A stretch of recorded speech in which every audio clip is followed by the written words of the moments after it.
You've been doing the diabetic diet all wrong. Here's the fix. You cut carbs, you skip dessert, you walk every morning, you even gave up your favorite bread 15 years ago, and yet your numbers are still rising. You're doing everything the guidelines told you to, everything your doctor told you. But here's the part no one says out loud. The diabetic diet you've been following wasn't built to reverse anything.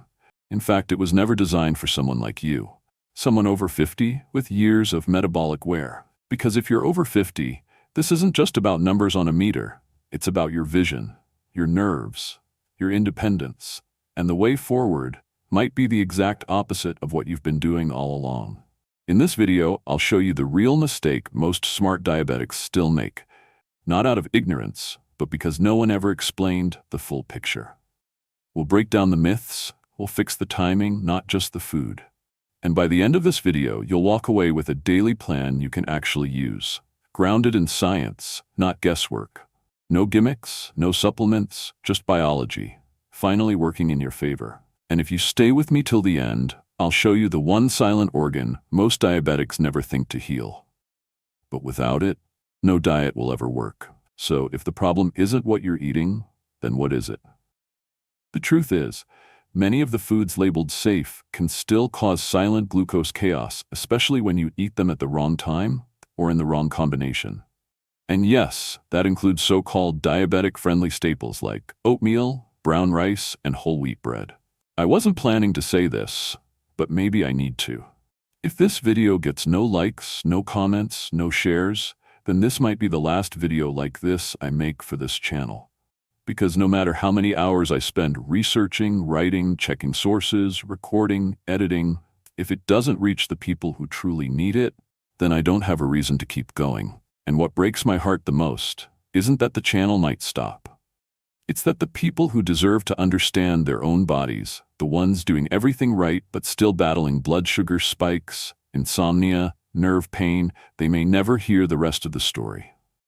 I'm not asking for applause. I just need to know someone out there is listening.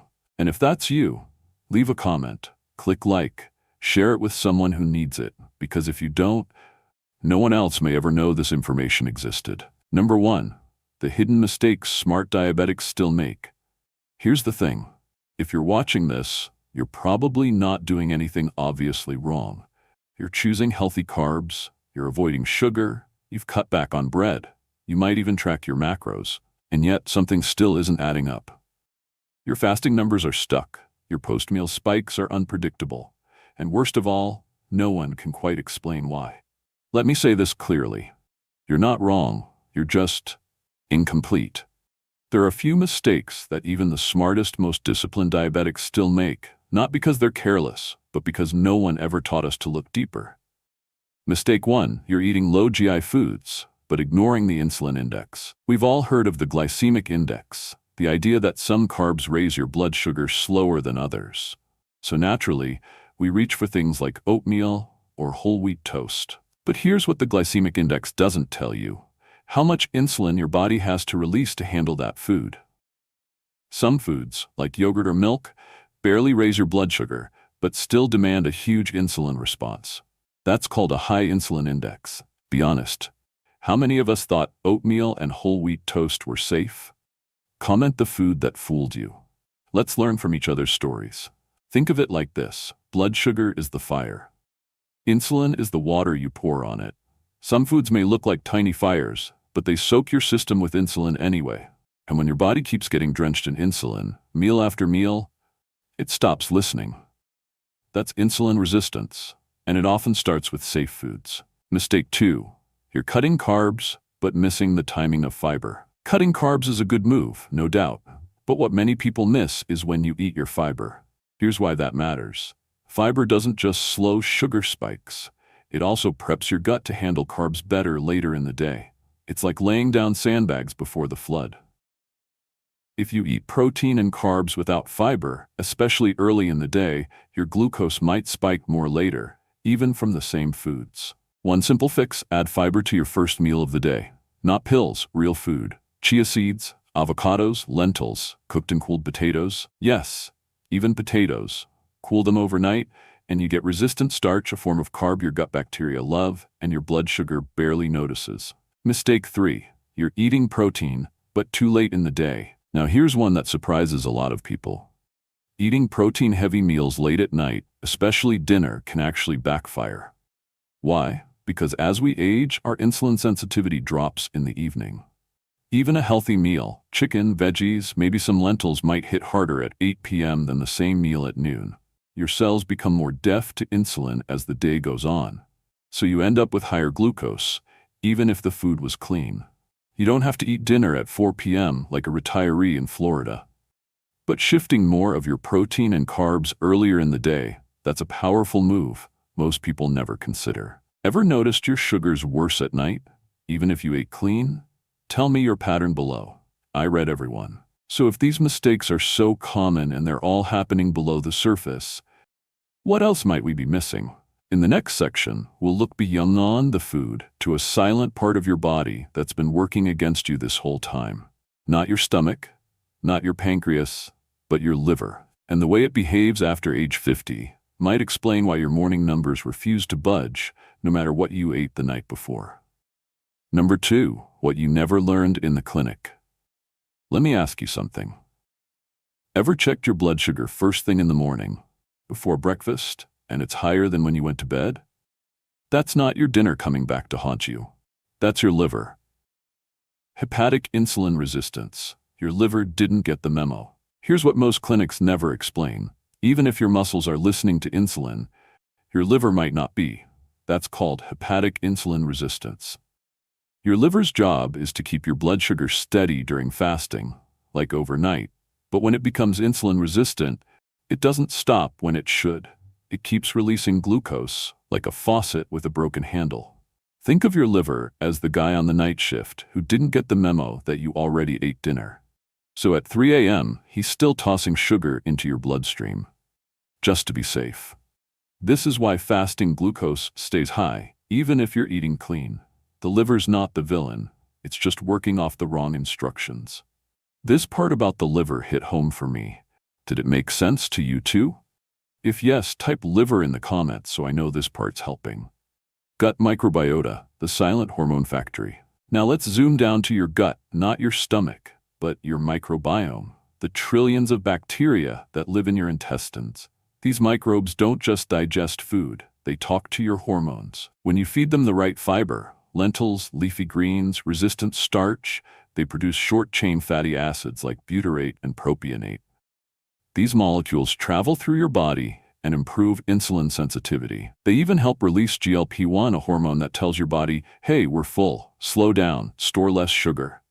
But if you're eating ultra-low carb with no fermentable fiber, your gut goes silent. And without that microbial support, insulin resistance quietly worsens. Why, when you eat, changes how you handle it.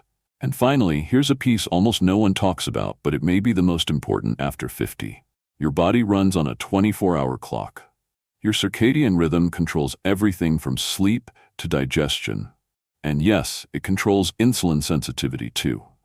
In the morning, your cells are more responsive. Your muscles soak up glucose like dry sponges.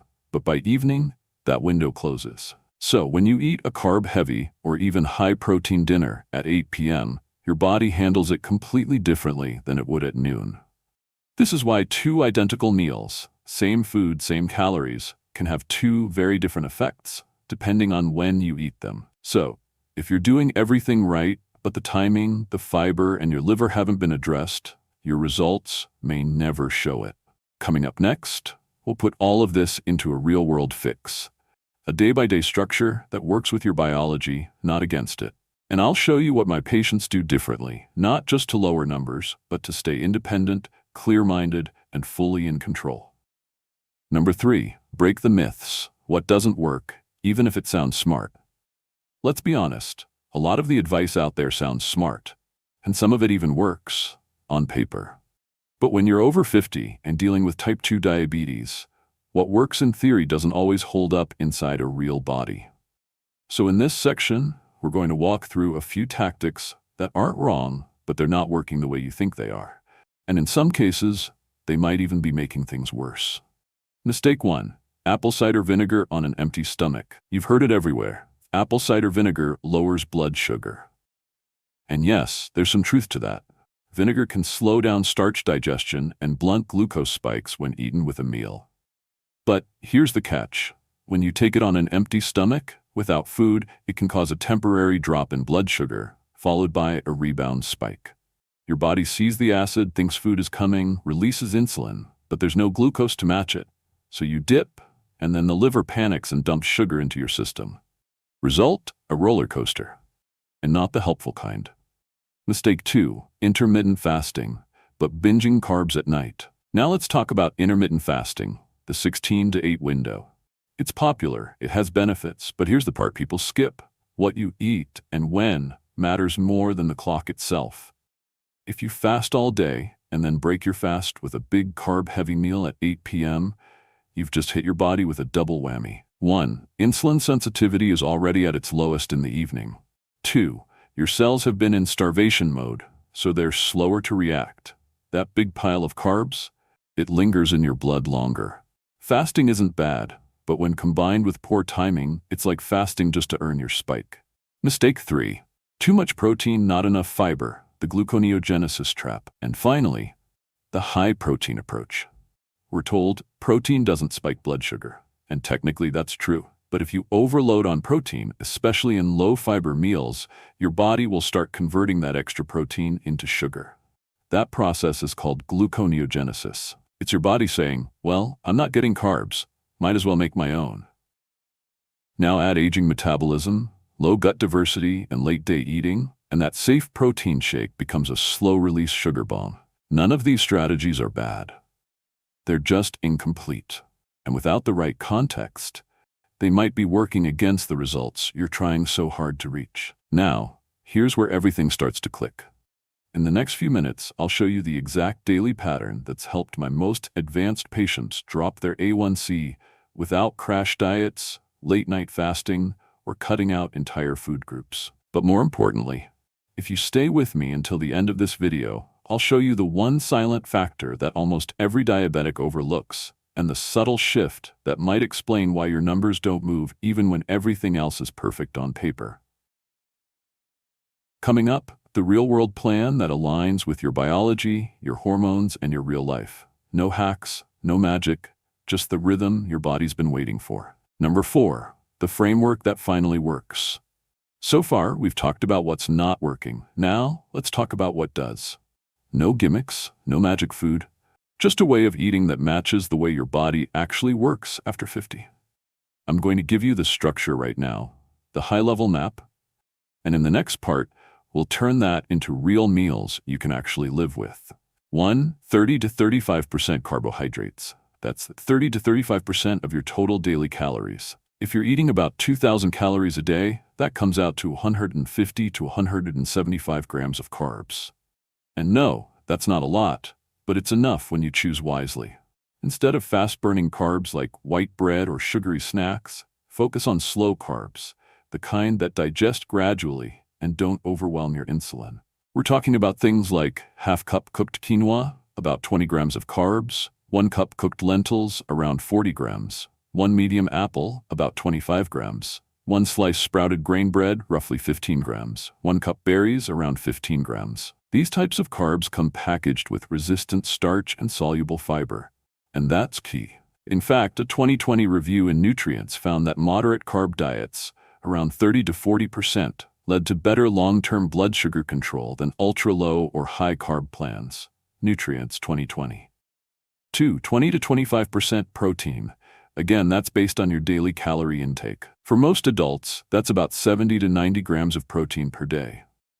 The trick is to spread it out, not just load up at dinner. Here's what that looks like in real life. 4 ounces of grilled chicken breast equals 30 grams. 2 eggs, Greek yogurt equals 25 grams. 1 cup cooked lentils equals 18 grams. You want to hit around 25 to 30 grams per meal.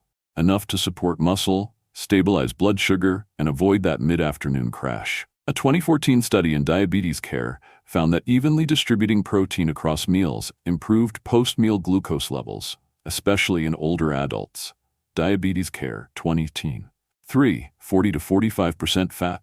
Focus on monounsaturated fats, not saturated overload. This surprises some people, but yes, nearly half your calories can come from fat. The key is choosing the right fats. That means 1 to 2 tablespoons of olive oil, half to 1 avocado, a small handful of almonds or walnuts. These monounsaturated fats, OFAs, have been shown to reduce insulin resistance, inflammation, and even protect the heart. According to a 2019 meta-analysis in the BMJ, replacing saturated fats with MUFAs significantly improved A1C and insulin response. 4. At least 25 grams of fiber per day, from real food, not powders or pills. Fiber is the unsung hero. It slows digestion, blunts sugar spikes, and feeds the bacteria that protect your metabolism. Aim for at least 25 grams daily. Here's what helps. 1 cup cooked barley equals 6 grams. 1 tablespoon chia seeds equals 5 grams. 1 cup raspberries equals 8 grams. 1 cup cooked black beans equals 15 grams. The Lancet reviewed over 240 studies and concluded that fiber-rich diets led to lower A1C, cholesterol, and even mortality in people with diabetes. The Lancet, 2019. So why does this structure help, even when other diets fail? Because it speaks your body's language. This setup flattens the insulin demand curve so your pancreas isn't spiking and crashing all day. Activates your GLP-1 response naturally, helping you feel full and in control. Aligns with your liver clock and muscle timing, giving your body fuel when it's actually ready to use it. You're not forcing your body into submission. You're working with it. Now, I know that was a lot of numbers, but in the next part, I'll show you how this becomes real meals. What to eat for breakfast, lunch, and dinner, and one food swap that can cut your post-meal sugar in half. You don't need a calculator. You just need the right rhythm, and we'll build it together. Number 5, real-life plan that doesn't feel like a plan. Now, let's make this real. I know macros and percentages are useful, but no one wants to live inside a spreadsheet. So, here's what this structure actually looks like in a real day. No strict meal prep, no flavorless routines, just smart choices at the right time that work with your biology. Breakfast, Greek yogurt plus chia, blueberries, walnuts. You're starting your day with protein, healthy fat, fiber, and resistant carbs, all in one bowl. The Greek yogurt gives you about 15 to 20 grams of protein. Chia seeds add fiber and omega-3s. Blueberries bring antioxidants and slow carbs. And walnuts provide those blood sugar-friendly monounsaturated fats. Together, this combo helps blunt any post-meal glucose rise and triggers GLP-1 to keep you full longer. Lunch, quinoa plus lentils, sauerkraut, grilled salmon. Lunch is where we really stabilize the afternoon. Quinoa and lentils give you clean carbs and plant protein, plus fiber and resistant starch. Grilled salmon brings high-quality protein and anti-inflammatory omega-3s. And sauerkraut? That's not just for flavor. It supports your gut microbiome, which directly affects how your body handles sugar. This is the kind of meal that fuels you without knocking you out. Dinner, mixed greens plus roasted tofu plus olive oil vinegar dressing. Dinner is intentionally light because by evening your insulin sensitivity drops and your body isn't as good at processing carbs. Tofu gives you clean plant-based protein. Greens and fiber help slow down digestion. Olive oil supports healthy fat metabolism. And a splash of vinegar actually reduces your post-meal blood sugar response by up to 20 to 30%, according to multiple clinical trials. Simple food swaps that change everything. You don't have to throw your entire pantry away, but a few smart swaps, they go a long way. Instead of white rice, try quinoa plus black beans, a dash of vinegar. You're still getting comfort food, but now with fiber, protein, and resistant starch built in. Instead of regular bread, go for sprouted rye with avocado. Lower glycemic load, more fiber, more fat, and it won't spike you the way fluffy white bread will. Instead of dessert, try dark berries with cinnamon and a small protein bite. You satisfy the sweet craving, activate your GLP-1, and avoid the sugar crash. None of this is restrictive. It's just structured freedom. You eat real food, you enjoy your meals, and your body finally responds the way it's supposed to. Now, if you're still wondering why you're doing everything right and your morning numbers are still high, there's one organ we haven't talked about yet. And in the final chapter, I'll show you why your liver might be the silent reason you're stuck and what to do about it. Number 6, the organ you forgot to treat? So maybe now you've got the food part dialed in. You're eating smart carbs, you've added fiber, you're not overdoing dinner. But then you wake up and your fasting glucose is still stubbornly high. That's when we need to talk about something most diets completely ignore: your liver. See, even when your meals are perfect, your liver can still be quietly flooding your system with sugar, especially overnight. That's called hepatic insulin resistance, where your liver stops responding to insulin and just keeps producing glucose like it's doing you a favor. It's like a night shift worker that never got the memo you already had dinner. And it's not just your liver. Your gut microbiome, if it's missing the right bacteria, might be turning your healthy meals into inflammation triggers.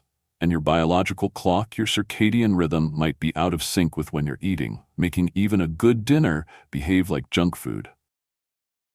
These are the next layers most people never hear about because they're not about willpower.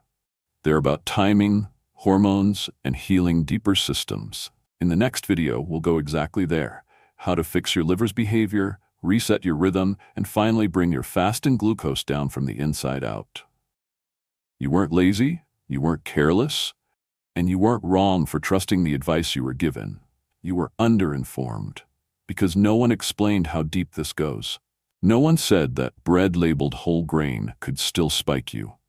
No one told you that your liver might be your biggest obstacle. And no one warned you that timing your meals might matter just as much as what's on the plate. But now you know. If even one part of today's video made you rethink your safe foods, drop a comment. Let's see how many of us have been